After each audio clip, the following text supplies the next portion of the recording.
kuncinya. Kalau hati kita lapang, insya Allah sebesar apapun masalah jadi kecil. Tapi kalau hati kita sempit, masalah kecil jadi besar. Dan ingat, manusia itu cenderung membesar-besarkan masalah. Masalahnya nggak seberapa, tapi ngomongnya heboh. Kayaknya dunia ini semua nggak berpihak sama dia gitu. Mungkin ada orang di dunia mana kita nggak tahu lebih hebat, ujiannya daripada kita, lebih susah daripada kita. Cuma kita merasa udah paling susah. Ya Allah, aku ini manusia paling sengsara, nestapa di dunia ini. Loh, emang ibu udah survei? Manusia 1 miliar lebih. Apa kalau udah disurvei semua, kalau ternyata benar kita yang paling susah, itu boleh ngeluh. Ternyata kita nggak satu-satunya gitu. Come on, jangan mendramatisir masalah. Yang penting adalah konsentrasi kita lapangkan. Jangan sempitkan hati. Abundance. Lapangkan hati kita. Gimana tuh cara melapangkan hati? 2I, 2L. Apa? Udah tahu ya? Belum? Perlu tahu? Perlu. Oke. Ini rumusnya 2I, 2L supaya hati kita lapang. Abundance. I yang pertama, ingat-ingat kebaikan orang pada Anda. Yang hari ini sebagai anak, ingat kebaikan orang tua Anda kepada Anda. Even cuma 1 kali yang dia ingat kebaikan itu. Mungkin ada seorang anak merasa semua itu, pokoknya jahat banget orang tuanya. Ingat yang 1 yang baik itu. Ingat yang 1, walaupun cuma 1. Yang kedua, ingat kesalahan Anda kepada orang lain. Supaya kita tidak gampang menyalahkan orang lain, blame diri kita sendiri. Oh iya, buat apa saya nyalahin dia? Saya lebih banyak salahnya dibandingkan dia. Kan sudah sampaikan. Itu yang kedua. Orang tua, ingat kesalahannya sebelum menyalahkan anaknya. Pimpinan, ingat kesalahannya sebelum menyalahkan anak buahnya. Presiden, ingat kesalahan dirinya sebelum menyalahkan rakyatnya. Kalau semua seperti ini, Masya Allah, hatinya lapang. 2L. L yang pertama, lupakan kesalahan orang terhadap Anda. Dalam hadis qudsi disebutkan, Allah tidak pernah bosan mengampuni dosa hambanya sampai hamba itu bosan minta ampun kepadaku. Itu kata Allah. Tunggu cara Allah, akhlaknya Allah, Pak. Allah tidak akan pernah bosan mengampuni dosa hambanya sampai hamba itu bosan minta ampun kepadaku. Jadi saya nggak habis pikir kalau ada seorang istri ketika suaminya berbuat kesalahan kemudian istrinya mengatakan tiada maaf bagimu. Berarti dia lebih dari Tuhan. Sekali doang lagi Bu. Padahal kalau Tuhan itu mau berkali-kali, manusia berbuat dosa masih ada terbuka pintu ampunan. L yang kedua, lupakan kebaikan Anda pada orang lain. Jangan pernah kau sebut-sebutkan kebaikanmu pada orang lain. Itu bukti pada ketulusan dan keikhlasan kita. Itu yang disebut dengan kepadan. You got it? Very simple. Tapi gimana caranya kita coba melapangkan hati itu? Saya bicara gini juga, saya masih belajar. Kita sama-sama saling belajar, yuk kita lapangkan hati kita. Ada banyak cara juga melapangkan hati. Di antaranya adalah tadi saya sebutkan. Sudah diamali tadi malam? Memaafkan musuh-musuh Anda. Bikin daftarnya. Saya maafkan. Hari ini pasti lebih singkat. Kayaknya lebih singkat nih sebenarnya. Oke, last but not least, saya mau kasih tools buat Anda. Ya. Tools ini penting karena akan menjadi satu reminder buat Anda dimanapun Anda berada. Ya. Jadi Anda nggak perlu lagi motivator sebenarnya. Anda punya motivator dalam diri Anda sendiri. Dan itu pasti dibawa kemanapun pergi. Yaitu jari Anda. Jari-jari Anda ini punya makna semuanya. Subhanallah. Pernah baca nggak? Bagaimana cara Nabi itu potong kukunya? Iya, maksud jari-jarinya bu, dari mana, jari yang mana dulu? Ibu, saya mau tanya deh, Bapak Ibu kalau potong kuku dari mana? Kiri. Suka aja kan? Ada aturan itu Nabi ngajarin. Nomor 1, nomor 2, nomor 3, nomor 4, terakhir ini.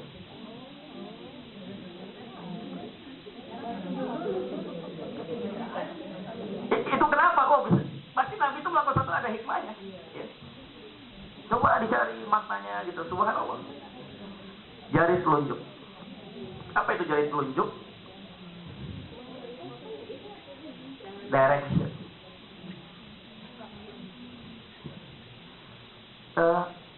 Menuju ke jalan menuju konjen mana ya? Tuh. Kan nggak mungkin tuh. Masa begitu? Kalau orang Jawa jelek. Meliko.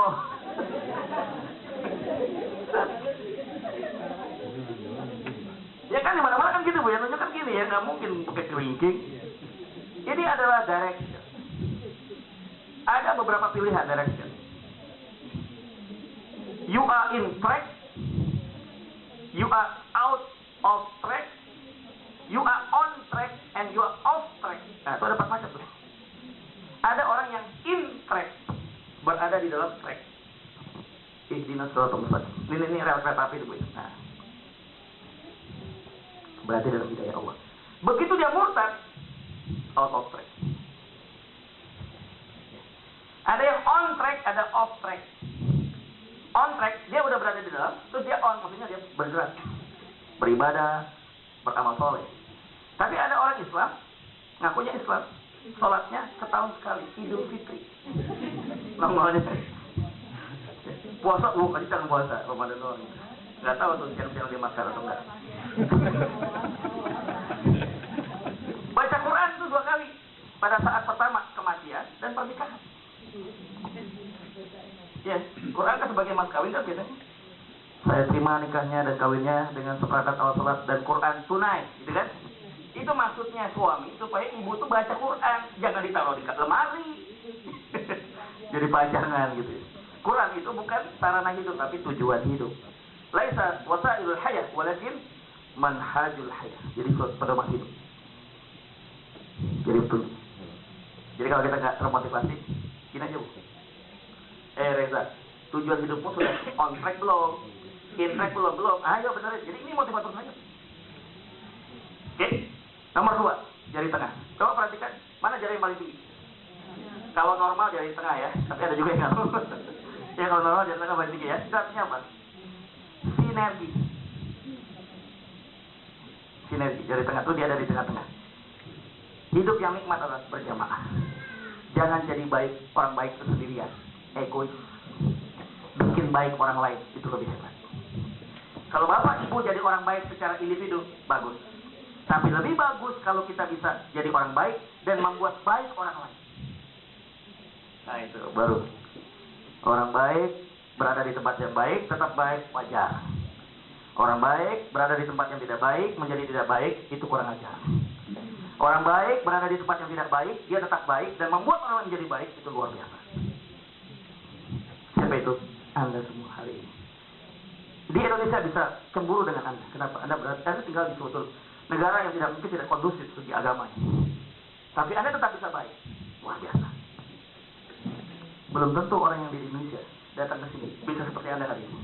Belum tentu. Jadi bersyukur pada Allah hari ini kita tetap bisa menjaga keimanan kita dan istiqomah kita. Walaupun lingkungan kita sudah seperti ini. Iman kita menjadi lebih bernilai dan meaningful dan signifikan di kondisi seperti itu. Makanya kadang-kadang saya suka challenge diri saya Bu. Kalau dakwah di masjid itu biasa. Biasanya datang ke masjid kuliah subuh itu kan yang baik-baik ya. Yang pada nggak baik itu nggak suka, pada kesiangan semua itu biasanya. Jadi orang baik diceramain ya udah cukup, gitu. Udah kebanyakan diceramain orang baik mah. Ini hari ini kan baik-baik semua ini. Kadang-kadang saya suka nyari yang begitu tuh. Datang di kompleks pelacuran. Ibu tahu yang namanya itu apa? Doli. Tempat pelacuran terbesar di Asia Tenggara kan? Ya kami nggak sendiri, maksudnya kan coba bisa menggoda iman juga kan, bawa rombongan. Dia lagi nggak ada pasien, lagi nggak ada klien. Iya maksudnya kita ngobrol sama dia. Mbak udah lama mengerjakan seperti ini. Mbak muslim, oh iya, saya sholat loh mas, katanya. Itu juga sajadahnya. Saya ini lakukan terpaksa. Emang kenapa Mbak? Saya ini udah dicerai oleh suami saya dan saya nggak tahu suami saya itu dan dia nggak tanggung jawab. Anak saya masih kecil-kecil. Bagaimana saya bisa menghidupi anak saya dengan saya nggak punya kemampuan. Ini cara saya. Saya sakit, saya menangis melayani ini Bu, konsumen. Hanya untuk mendapatkan ini Bu. Makanya ustaz-ustaz yang mau poligami itu mesti nikah kayak ya biar pada baik kan gitu. Kalau mau niat baik, bikin baik itu pelacur aja dinikahi. Jangan milih yang kalau iklan saya itu pucuk Maunya yang daun muda. Giliran banyak duit aja daun muda, begitu susah kemana Bu? Istri? Tua. Udah babak belur baru deh. Udah aku balik lagi sama kamu. Sebenarnya Pak, istri itu rela dimadu asalkan suami siap diracun.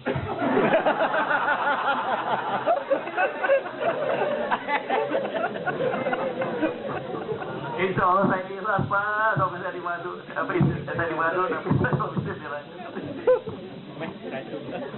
Tega banget. Ya. Baik. Udah ya, energi. Makanya kalau kita lihat di Quran, jarang sekali kata iman itu dalam bentuk tunggal. Selalu jamak. Illal ladzina amanu wa 'amilus shalihat, lebih dari satu ya. Orang-orang yang beriman, kecuali orang-orang yang beriman. Salat yang paling bagus salat yang sendiri apa berjamaah? Berjamaah. Jadi Islam itu kita harus punya komunitas, nggak bisa iman sendirian kata Nabi. Seseorang yang keluar dari jamaahnya seperti kambing yang keluar dari gerombolan yang mudah diterkam serigala. Jadi kalau kita sendirian, beriman sendirian, mudah diterkam oleh setan. Nah, ini yang sendirian yang dikerjain. Kita harus bergaul dengan lingkungan yang kondusif. Ya kadang-kadang kita suka tergelincir, tapi karena lingkungan kita bagus, diingatkan. Kamu jangan begitu loh. Ada yang ingatkan. Coba kalau kita sendirian, siapa yang ingatkan? Nggak ada, udah lepas kontrol. Oke? Jadi satu, di samping kita itu perlu juga memikirkan tentang pendidikan. Yang kedua adalah lingkungan, membentuk lingkungan, komunitas. Jadi saya sangat dukung sekali adanya MIIT, amanahkan kepada Pak Agus. Kita doakan mudah-mudahan selalu ini MIIT bisa berkembang, punya Islamic Center sendiri. Ya. Jadi nanti one stop solution. Ya, bayangan saya kalau saya ke Islamic Center MIIT itu, datang nih jamaah mau sholat di masjid kita, sakit nih Bu, pulang sembuh. Kenapa? Di situ ada klinik. Dan dokternya tidak mau dibayar. Kenapa? Itu infaknya dia adalah dia nggak mau dibayar. Oke, satu paket. Datang nih Bu, bujangan. Pulang, dia udah punya istri. Ada itu, biro jodoh di situ Bu, langsung dinikahin. Langsung dinikahin itu. Kita kan ada listingnya Bu, yang ini apa, waiting listnya udah ada semua. Tinggal pilih mau yang mana nih, ya, udah tinggal tunjuk, siap langsung. Mau pernikahan ada itunya, wedding organization-nya ada juga. Ya. Keuntungannya 10% buat masjid. Datang lagi nih, pedagang, kurang modal, pulang dapat modal. Kenapa? Ada BNT, Baitul Mal wa Tamwil, atau BPRS, Bank Perekonomian Syariah. Dapat pinjaman lunak, toko. Datang nih, udah bertahun-tahun nikah, nggak punya anak. Ada siapa yang diadopsi itu ada yang titipan. Ada. Atau ada yang mau bapak ibunya kerja nggak bisa ngurusin anaknya, mau serahin ke pembantu juga kayaknya agak ini kurang ini, bisa ada. Ada yang menangani. Itu ada biayanya kan? Nah itu nanti hasilnya untuk masjid. Itulah yang disebut konsep one stop solution. Dan ini sudah diterapkan Bu, salah satunya adalah di Masjid Sunda Kelapa. Ibu lihat ya, di Masjid Sunda Kelapa itu ada bukan rumah sakit Bu, rumah sehat. Kalau rumah sakit, orang yang tadinya sehat, begitu jadi sakit Bu. Kalau rumah sehat, yang sakit jadi sembuh. So, namanya udah salah sih, rumah sakit ya, itu jadi sakit begitu. Nengok orang sakit, pulangnya kita sakit, dia sembuh. Kita yang sakit. Makanya rumah sehat, bikinnya jangan rumah sakit, salah itu. Ya. Kami juga coba rintis di salah satu komunitas kami di daerah Depok itu ada juga. Alhamdulillah sudah mulai dibangun sedikit, ada sekolahnya, ada kliniknya, ada kooperasinya, ya. Kemudian ada wedding organizer-nya, jadi lengkap. Jadi nanti masjid itu bagus, tidak ngandelin promo. Penghasilannya, Masya Allah, itu Bu, ada masjid yang sampai miliaran loh Bu, rupiah. Ya, tidak mengandalkan dari mana? Kalau dari promo nggak cukup, hanya paling berapa juta. Dari mana dapat miliaran? Dari bisnis yang mereka kembangkan di masjid itu. Ada yang bikinin dulu food court. Jadi di hari Jumat terus ada dia buka konter-konter berbagai macam aneka makanan itu ada semuanya halal. Nanti mereka bayar kan, salah satu infaknya kan masjid. Mereka boleh sewa di sini. Karena kan marketnya ada. Market yang udah pasti kan Jumat kan pasti banyak yang datang Bu. Pengajian pasti datang banyak kan. Jadi sebenarnya itu bagus. Konsep itu kan sebenarnya terjadi di Masjidil Haram. Apa bisnis yang nggak laku Bu di Masjidil Haram, Masjid Nabawi? Orang di pulang sholat kan. Ada emas nih boleh juga, beli kan beli emas juga, buat sholat, buat belanja kan, gitu kan. Jadi dikreat begitu, pulang dari ibadah ada bisnis, gitu. Konsepnya begitu. 3, dari manis.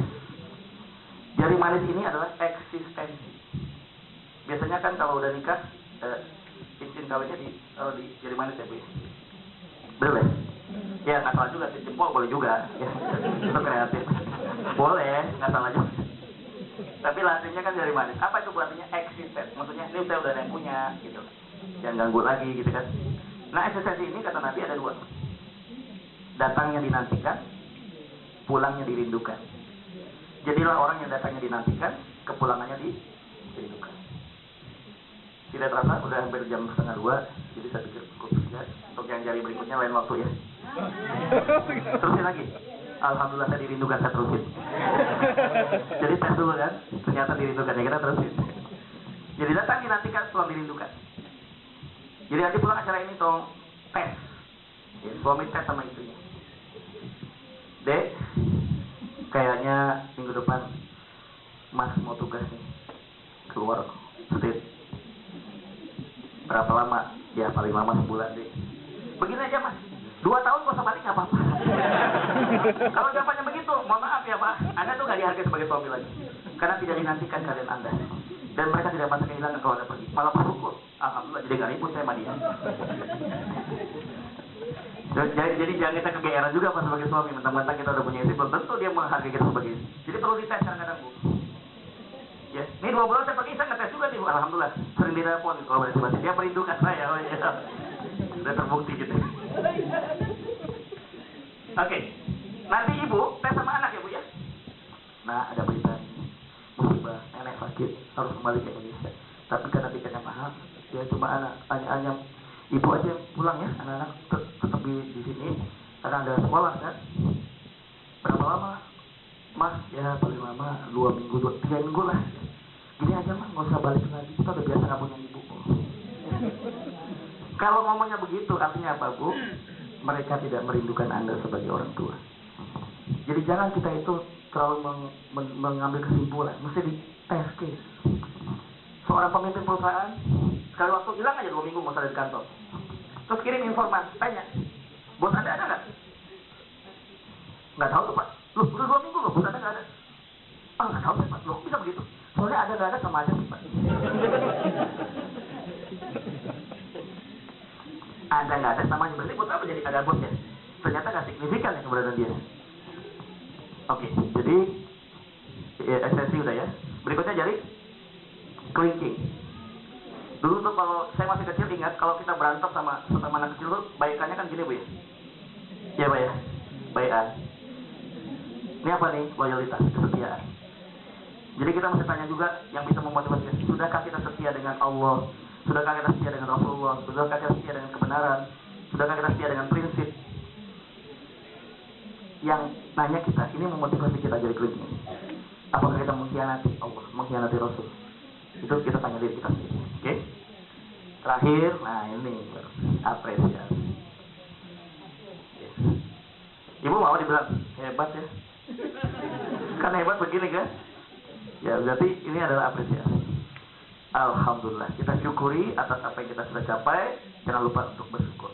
Yang ada kita syukuri. Nanti yang belum ada akan dihadirkan. Jangan kita terus selalu merasa tidak puas. Surat 96 ayat 6 sampai dengan ayat ke-8. Kalla innal insana la yatgha ar-ra'ahu istaghna inna ila rabbika ruj'a. Perhatikanlah orang-orang yang melampaui batas. Siapa? Orang yang merasa dirinya serba cukup. Jadi kita berusaha untuk selalu mensyukuri apa yang sudah ada ini, kita syukuri. Yang belum ada kita serahkan kepada Allah Subhanahu wa taala. Ada 5 ya? Lengkap? Belum. Gabungkan 5 jari kiri dan kanan. Apa nih? Doa kepada Allah. Terakhir. Doa kepada Allah. Jangan lupa, kalau doa minta kekuatan dari Allah. Ya Allah, aku tidak sanggup menghadapi semua sendirian. Aku sebagai manusia punya batasan. Ya. Penuh dengan kebodohan, kesalahan, kekurangan, miskin dan segala macam. Ya Allah, aku minta Engkau maha kaya, Engkau maha berilmu, Engkau maha bijaksana. Karuniakan rezekimu yang berkah pada kami, karuniakan kebijaksanaan pada kami, berikan kekuatan pada kami sehingga yang lama ini menjadi kuat. Itu ada doanya. Ya muqallibal qulub, tsabbit qalbi ala dinik. Wahai membolak-balikan hati, kuatkanlah hatiku dalam menegakkan agama itu. Itu diamalkan setiap habis sholat maghrib atau habis subuh 3 kali. Hadisnya riwayat Bukhari. Sudah ya, jadi alhamdulillah kita sudah akhiri dengan kekuatan doa. Doa semua itu. Jadi ini akan menjadi alat yang reminder tools kita dimanapun kita berada, kita selalu diingatkan dengan jari ini. Direction, sinergi, existence, loyalty, appreciation. Gabungkan semua doa. Mari kita akhiri sama-sama dengan doa. Setelah itu nanti kalau ada tanya jawab segala macam kita bisa ketemu konseling dan segala macam. Kita masih ada waktu sampai setengah jam ke depan. Mari kita sama-sama akhiri.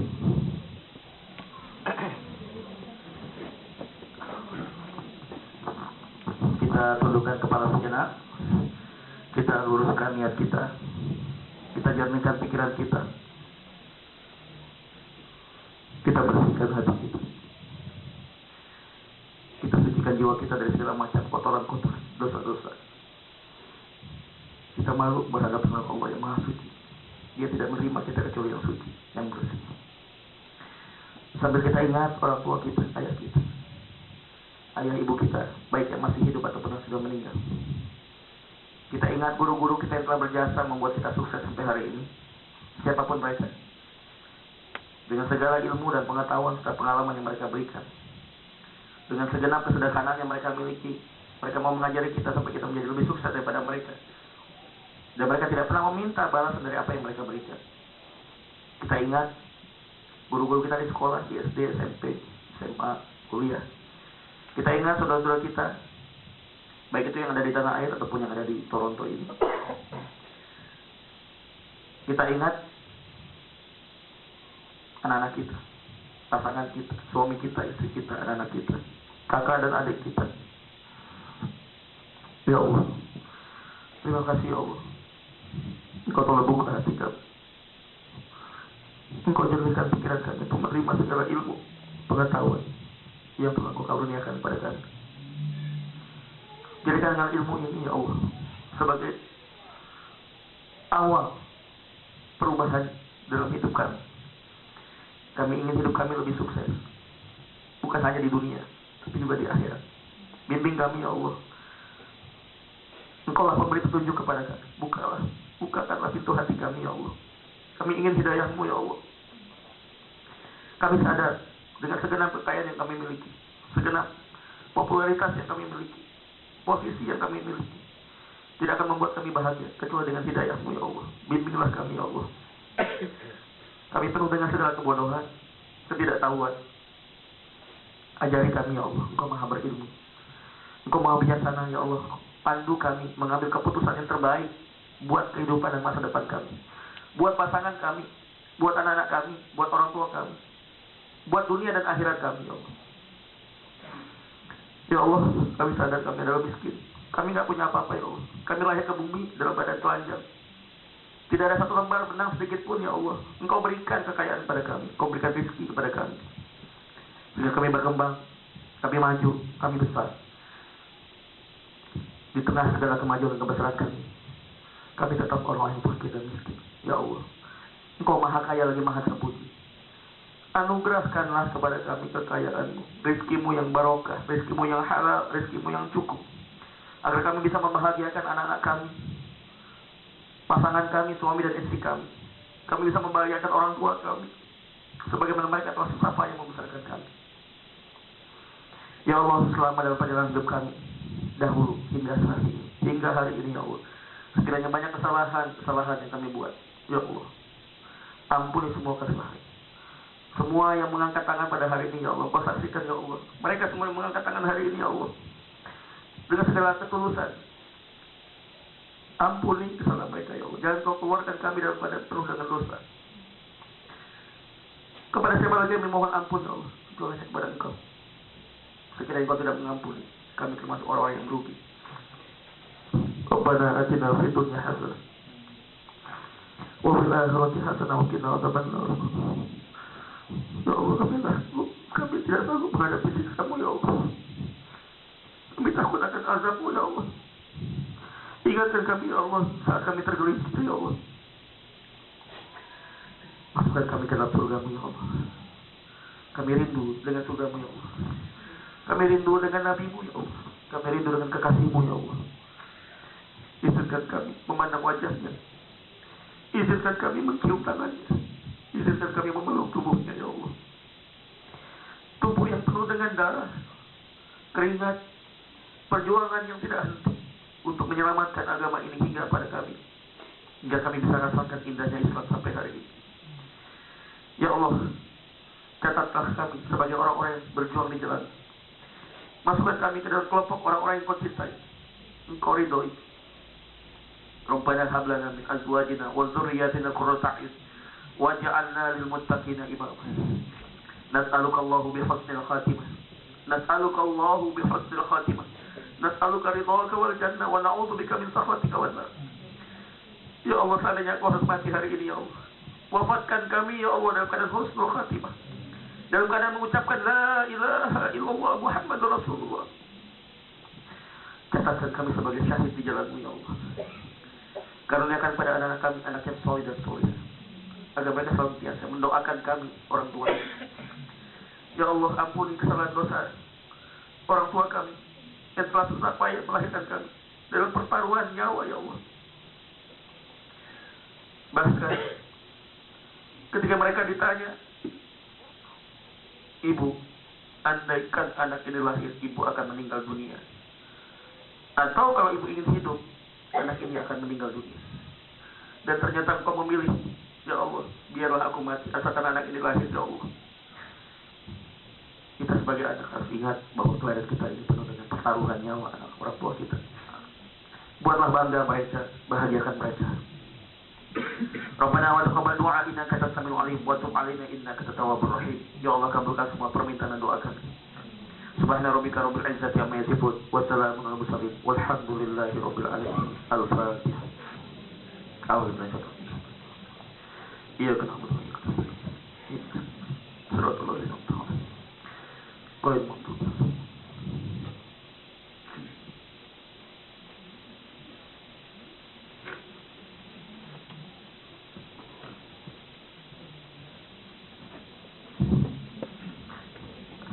Bapak dan Ibu, mungkin itu yang bisa saya sampaikan pada hari ini. Berat sekali saya untuk meninggalkan teman-teman semua hari ini.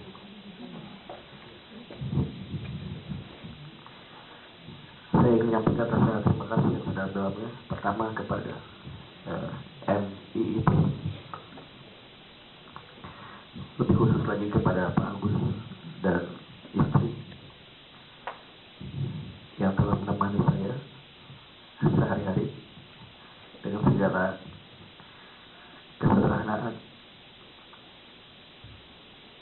dan ketulusan mereka.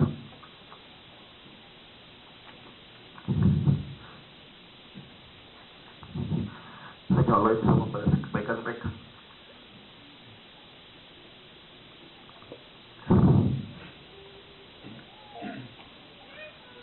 Saya akan selalu ingat masa-masa yang begitu indah saat kita datang pertama kali. Pak Auli dan keluarga yang dengan segala jeripayanya meliput semua kegiatan kita dan membroadcast ilmu-ilmu ini kepada seluruh orang yang tidak sempat hadir pada hari ini. Juga Pak Bona dan keluarga telah menyediakan waktunya dan tempatnya untuk pengajian. Kemudian Pak Konjen dan Ibu, itu salam Bapak pendidik adanya. Itu salam buat Bapak. Saya bangga kita bisa memimpin.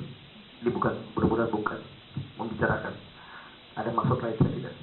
Saya sampaikan apa adanya. Mudah-mudahan begitulah adanya beliau. Subhanallah, saya bangga punya pemimpin dan pejabat yang jujur. Saya bilang beliau ini mujahid.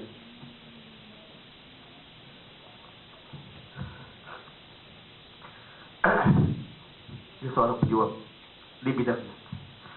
Saya yakin posisi beliau tidak mudah, tetap bisa bertahan jujur. Insya Allah dengan rezeki yang halal dan berkah itu, beliau bisa menghidupi anak istrinya dengan balik sehingga bisa mengantarkan dia rumah tengah surga. Semua yang saya tidak bisa sebutkan satu persatu, dan kemarin juga ada satu surprise yang saya tidak duga. Ada, udah saya anggap sebagai orang tua saya sendiri, kayak Pak Iskandar dan Bu Iskandar. Rupanya kemarin mereka sengaja kasih kejutan ke saya. Nggak tahu ternyata di depan Pak Bona beliau hadir semua. Setelah didahului dengan saya ketemu dengan Pak Rama. Dan ini Fatma, istri dari Pak Rama, dan anaknya Hamzah. Subhanallah, liku-liku pernikahan mereka luar biasa. Dan hari ini kita juga disambut dengan kebahagiaan. Rodin berulang tahun. Hampir 1 minggu ya Rodin saya berinteraksi dengan dia. He is a genius person. Dia seorang yang anaknya genius, seorang yang sangat tulus apa adanya. Kita doakan dia sukses mencapai mimpi-mimpinya. Satu lagi, ini luar biasa juga.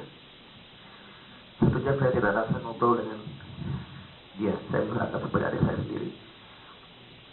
Ada Dimas. Ya, dia punya, he's a talented person, seorang yang berbakat. Mudah-mudahan jalan yang ditempuh selama ini bisa menjadi satu kebanggaan dan kebahagiaan buat orang tua. Kita semua saling mendoakan agar apa yang kita kerjakan benar-benar mendapat ridho Allah. Dan sampai kita, susah payah kita, yang nanti pada akhirnya tidak mendapatkan ridho dari Allah Subhanahu wa Ta'ala. Dan lebih khusus lagi pada semua yang sudah hadir dalam setiap acara atau yang tidak hadir pada acara hari ini, kita selalu saling mendoakan. Tapi di tanah air, istri saya dan anak saya itu akan terus mendoakan para saudara-saudara kami yang ada di Toronto dan sekitarnya.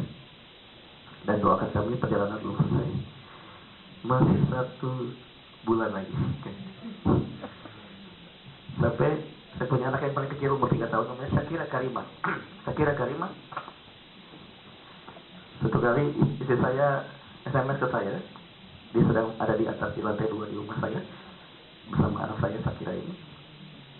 Tiba-tiba ada mobil ini masuk. Nggak tahu spontan apa itu. Itu pasti ayah, pasti itu ayah. Ya,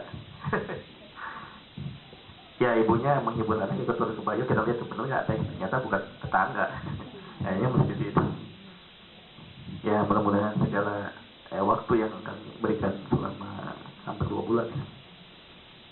Saya harus ke Ottawa, saya juga ke Philadelphia, kemudian nyambung lagi ke Houston, kemudian Denver, Los Angeles, bahkan saya dengar Las Vegas juga minta. Jadi di Las Vegas sudah sedikit semua waktunya, tapi mereka mau culik saya lagi ke Las Vegas. Karena tahun yang lalu saya juga pernah mampir ke Las Vegas. Berat Bu, perjuangan teman-teman kita di Las Vegas. Itu kan kota penuh dosa itu, Sin City ya. Tapi perjuangan mereka luar biasa untuk tetap mempertahankan pengajian. Kita perlu apresiasi. Terus terakhir kami di New York. Setelah itu kami kembali ke tanah air. Juni sudah ada agenda lagi berikutnya ke Australia. Di situ Juli, Agustus kalau nggak salah, Juli, Agustus saya ke Korea sama Jepang. Ya itulah, saya udah niat dari awal. Istri saya jangan kecewa karena istri pertama saya adalah Umat. Jadi yang di rumah itu istri kedua Bu. Jadi dia udah paham. Jadi kalau saya banyak waktu di luar, kok nggak pulang-pulang? Ya biasa, istri pertama lagi manggil. Ini kan istri pertama semua ini. Jadi dia nggak bisa berbicara banyak karena kita sudah komitmen di awal, karena habitat saya adalah dunia ini. Jadi ibarat air, apa ikan nggak ketemu air tuh bisa mati gitu. Walaupun saya dokter Bu, kalau saya sakit nggak pernah dikasih obat Bu. Bukannya pelit, enggak. Dia tahu obatnya cuma satu. Udah kamu keluar ceramah kasih motivasi pulang sembuh Bu saya. Jadi emang tugas, emang udah ya Allah takdirkan saya untuk bikin semangat orang, ya bikin maju orang, bikin sukses orang. Maka saya malah bahagia kalau yang saya bisa motivasi lebih sukses daripada saya, karena itu menjadi tambahan kebaikan saya nanti di hari kiamat. Dari saya itu saja, selama ada berperjalanan selama saya di Toronto ini ada kesalahan, mau dibukakan untuk maaf sebesar-besarnya. Inilah saya Bu, dengan apa adanya. Saya orangnya tidak ada yang aling-aling gitu, jadi apa adanya.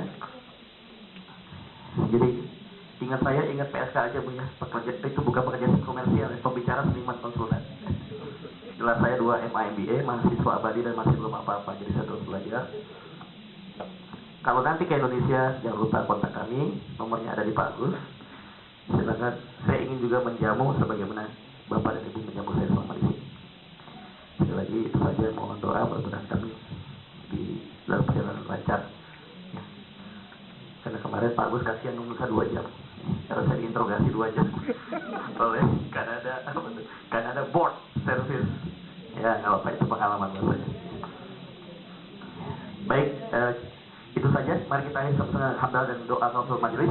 Alhamdulillahirabbil alamin. Subhanakallahumma bihamdika, nasyhadu an la ilaha illa anta, astaghfiruka wa atubu ilaik. Saya masih ada waktu setengah jam. Kita informal aja ya. Yang punya kepentingan silakan boleh izin lebih dulu. Yang belum, saya menyediakan waktu sengaja untuk ada yang mau konseling atau ada yang mau tanya apapun, saya masih standby di sini insyaallah. Saya kembalikan kepada Pak Agus, mungkin bisa memandu. Silakan. Setengah jam Pak.